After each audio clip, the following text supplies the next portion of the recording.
Do you ever feel like your team just can't seem to do anything without first running it by you? Like, no matter how many people you hire, no matter how much you train them, no matter how much you pay them, somehow you are still the one holding everything together. Dude, we've all been there. And in this video, I want to break down the common leadership and team mistakes that I see made that helped me shift from being the end-all be-all bottleneck in my business to achieving true freedom, and that have helped our hundreds of clients go through that same transformation. So when it comes to team dependencies, there's a few tactical things that I see happen all the time. But first, we got to start with a high-level concept, which is, at the end of the day, I believe that our businesses are just reflections of ourselves. What does that mean? What that means is that everything, when you look at your business and everything that you love, everything that's going well, all of that is a product of you. You get to take ownership for that and take pride in that, because you, by just becoming the entrepreneur that you are today, you have earned that growth and that success. And the reverse is also true. All of the things that are frustrating to you, all of the things that piss you off and annoy you and keep you stuck in the day-to-day weeds, if we are to really look at that, it is also a reflection of us. That dropped ball is a reflection of the system that we didn't build or didn't build well enough. That teammate coming to us all the time is a reflection of us, our leadership, and the dependency and the behaviors that we have built into our team. Now, that is a tough pill to swallow, but it is also the best news I can possibly give you. Because what that means is that the problem isn't your team. The problem is us as leaders. And instead of having to go out and change everyone else, which is hard and probably won't work, we only need to change one person, ourselves. And let's be honest, you have transformed and retransformed yourself 1,000 times already for your business. If you're seeing consistent underperformance from your team, if you're seeing them consistently come to you and drag you back into everything, then it is simply your business giving you data, giving you an invitation to level up as a leader and step into yet another bigger, bolder version of you. So when I break down these common team mistakes, what it really comes down to is common leadership mistakes that us as founders unknowingly and accidentally fall into, that keep us stuck, keep our team dependent on us, and ultimately turn us into the bottleneck inside of our own companies. So how does this work? The first big one I see is what I call the magic vending machine. And it goes like this. Imagine that I was a member of your team, and on the desk next to me, every single day next to my computer, there was a magic vending machine. And anytime I had a problem or a question or something got hard or I wasn't quite sure about it, I could just hit a button on that magic vending machine and out would pop an answer. So cool, right? What would I do? I would press that button all day. I would just sit there and press that button all day. Why? Not because I'm not an A player, not because I can't think for myself, not because I can't solve my own problems, but because there's a magic freaking vending machine. So of course I'm going to use it. And it's fast and it's easy and it's accurate every single time. Of course I'm going to use it. What does this mean? It means that for most founders that I see where their team is coming to them for everything, it's because they're the ones showing up as the magic vending machine. You're there in Slack all day, every day, and every single time a team member comes to you with a question or a fire or something they're not sure about, even if you've already answered that question, even if you've already trained them on how to put out that fire or think for themselves or figure it out, they continue to come to you because they can, because you are the magic vending machine ready to go with the answer at the push of a button. So the good news is that this doesn't mean that your team can't think for themselves, aren't A players, can't solve their own problems, didn't understand the training that you gave them 5 times. They have all of that. They are simply used to, the behavior has been built, the dependency has been built, that when I have a question, I just hit a button and out pops the answer. Therefore, what do we need to do about this? Simple.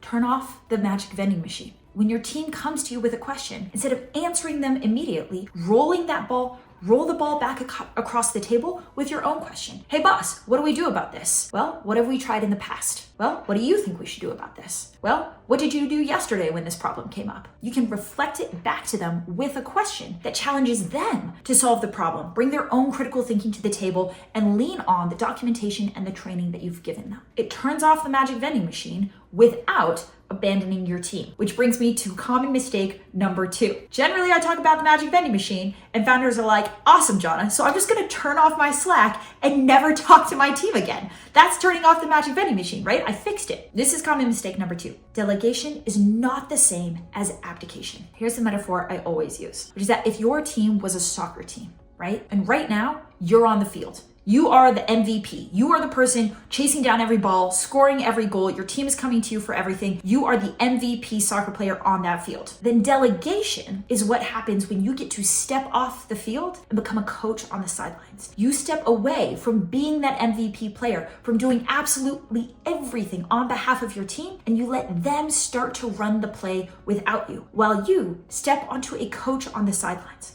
What does a coach do? A coach is still very much involved. A coach is still making sure they're running the play. A coach is there to support them, run the drills, run the practice, give them the pep talk that they need in order for them to run the play successfully. That's delegation, which is different than abdication.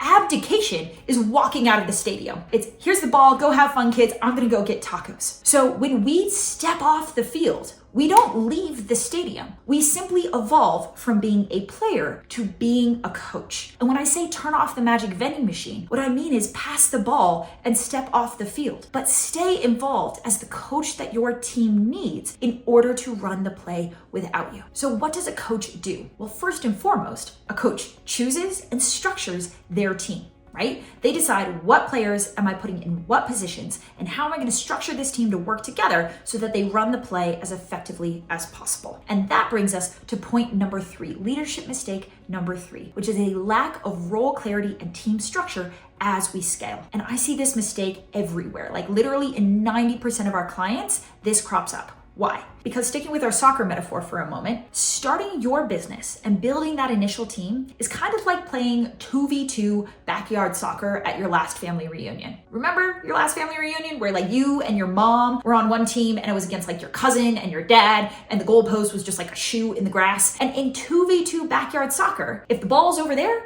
everyone's offense. And if the ball's over here, everyone's defense. And it's 2v2 soccer and you and your mom are playing all of the different positions on the field. Makes perfect sense. You have no choice. There's a bunch of roles that need to be filled and only 2 people to fill them. We have all the people wearing all of the hats. But then what happens? What happens is that we start to grow and scale. And before you know it, we have 11 players on our team, but we're still treating it like 2v2 soccer. The only difference is that we're now playing on a professional size soccer field. There are way more balls and way more stuff going on. There is so much more ground to cover, but we're still running our team like it's 2v2. When the ball goes over here, everyone runs over here. When the ball goes over here, everyone runs over here. When the ball's coming near the goal, everyone jumps in the goal and tries to be the goalie. And what happens?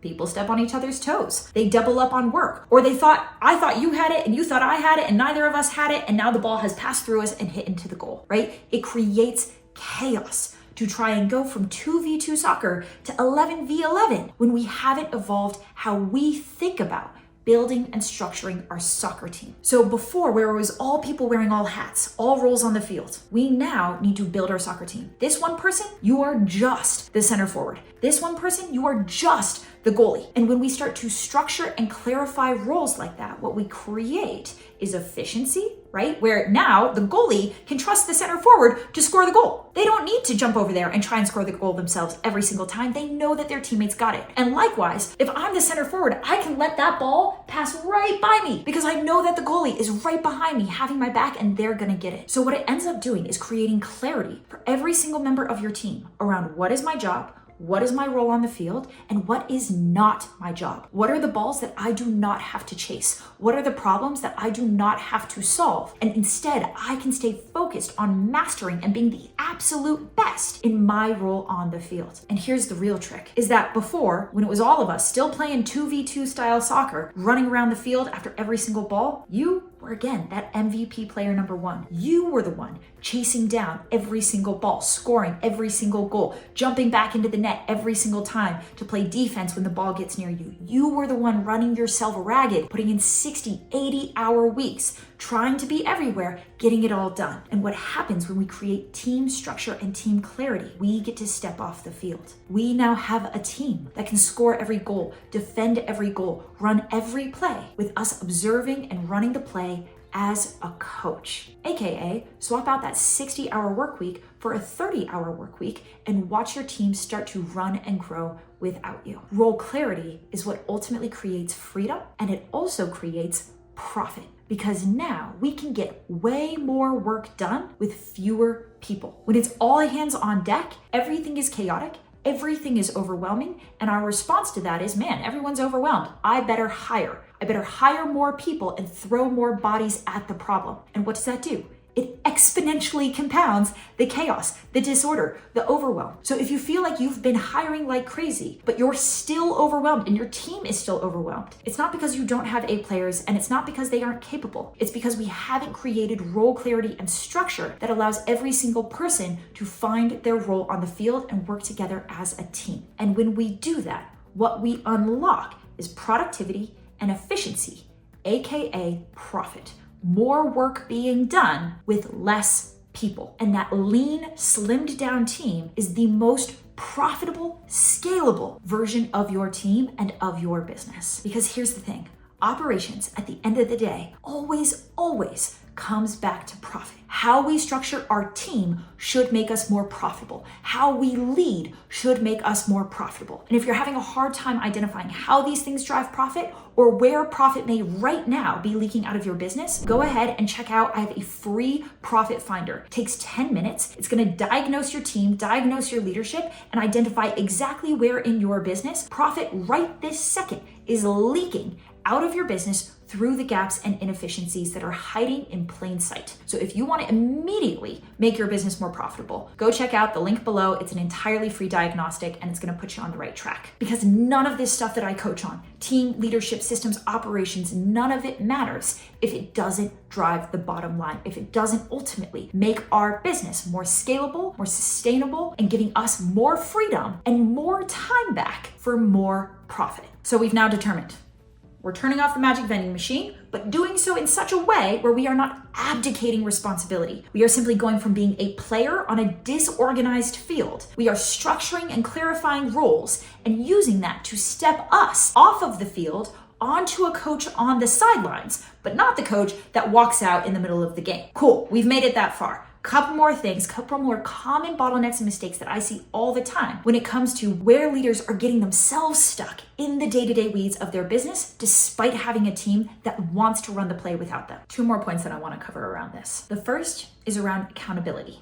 We can't have delegation without accountability. We can't step off the field and trust our team to run the play if we can't hold them accountable to running the play. And this is one of the greatest challenges that I see in leaders as they start to scale up past the 7 and multi-7-figure revenue mark, is that before, when things were small, I could keep an eye on every single thing in my business. I could make sure that every single thing happened, it happened correctly, and if somebody dropped a ball, I knew exactly who dropped the ball. But now, as my team has grown, as my business has become more complex, I can't see everything. I can't keep track of everything at once. And if I can't see it, how do I hold my team accountable to still doing it? I want to trust my team. I do trust my team. And yet I find myself unintentionally micromanaging them or feeling like I'm having to herd cats all the time, again, just to hold them accountable and make sure that the right work gets done. So what's the key unlock here? The key unlock here is around creating not just a culture, but a set of systems around accountability. So how do we create cultures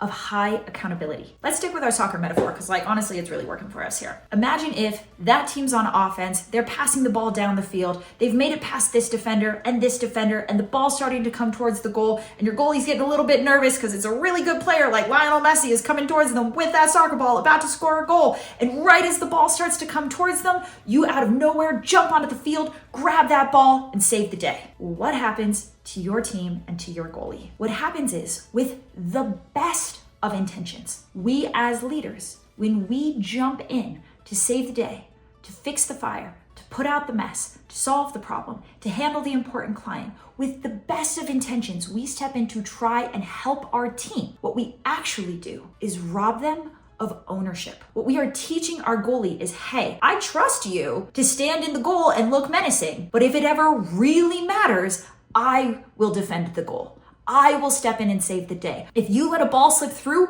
I will magically appear right behind you and stop that ball and block it from going into the goal. It's not your ball. It's not your role. I am the goalie. Now, we're not saying that. We never say that. But our actions are teaching our team that that is true. That when push comes to shove, that when stakes are high, that when it matters most, you don't own your role. I own your role. It's not your ball. It's my ball. And I will always be there to save the day or to clean up the mess? What do we do psychologically to our team when we show up and lead that way? What we do is we tell them, I fundamentally don't trust you. Come to me. Come to me with everything. When it gets hard, when it gets scary, come to me. I will fix it. So we create a dependency, back to the magic vending machine, we create a dependency, and we ultimately tell our team, your job, you don't own it. I own it. Your outcomes, you don't own them. Your problems, you don't own them.